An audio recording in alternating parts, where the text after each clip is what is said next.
Hello, my name is Karen B.K. Chan. I'm a sex educator in Toronto, Canada. This video is a proposal for a different way of thinking about how we have sex. Some people say that having sex is like playing cards. If you don't have a great partner, you'd better have a great hand. Some people say sex is like riding a bicycle. Do it for too long and your crotch goes numb. This proposal suggests that sex could be like a jam. Not a jam made of fruit, but a jam as in improvisation, like when musicians come together and play music that's not planned. In musical improvisation or jamming, you show up with your instruments and you bring all the songs and techniques you know.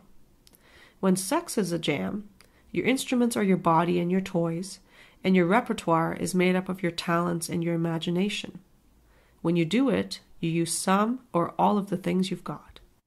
To be good at musical jamming, you have to practice. At first, you're new, nervous, or awkward. You might get overly excited. You might not be very good at tuning into other musicians. And you might think you know your instruments, but you might not know what you don't know. So you practice. You practice by yourself and you practice with other people. Sex could be experienced in the same way. Practice makes us less self-conscious, more knowledgeable, more skillful, and more in the moment. And just like how innovation happens in music, in sex, innovation happens when you purposely ditch your habits. Just because something works doesn't mean you do that the same way, in the same order, every time. The point of jamming, musical or sexual, is to find out what happens and to enjoy the process of getting there. Great sex, like great music, has soul, and that requires more presence than perfection. You have to surrender and allow yourself to be moved by the experience. When you jam, you tune into other musicians. To tune in during sex, you observe and feel, with your mind, with your body, with your everything. You find the flow and go with it. When we jam sexually, we're not on opposite sides. Instead, we're collaborators, and everyone is invested in everyone else's enjoyment as well as their own. So we end up taking care of each other instead of taking advantage. Because jamming is, by nature, voluntary. It doesn't necessarily mean you want to jam just because you brought your instruments. If we jammed the last time you were here, it doesn't mean we're going to jam today. And the same goes if you're wearing your jamming hat. It doesn't mean you have to jam.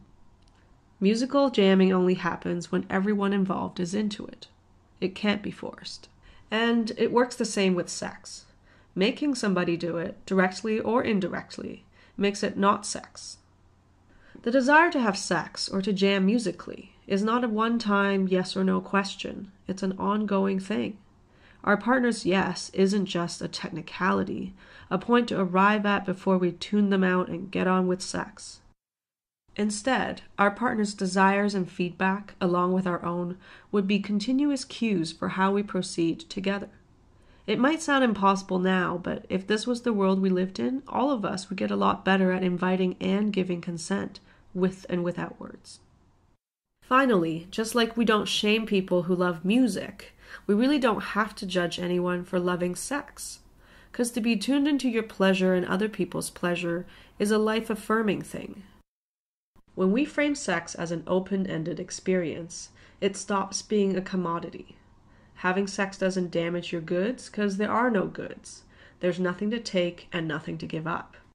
Instead, we could value being experienced and be freer to experiment, to express ourselves, and to take calculated risks. Just like musical improv, there's nothing about enjoying it with many different people in many different contexts that make you a bad person. Whether it's planned or unplanned, with the love of your life or a stranger, over a long term or just once, whether you pay for it, whether you meet online, whether it lasts 10 minutes or 10 continuous days, there's nothing wrong with it as long as it's consensual and you keep your agreements. We don't have to collude in the culture of judgment, jokes, and stigma against anyone who has too much or too little sex, with too many or too few people, with the wrong kind of people, or having the wrong kind of sex.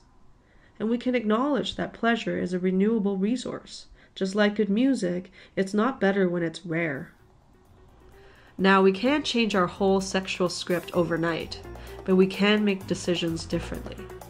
Right now, we deal with sex the way we deal with commodities.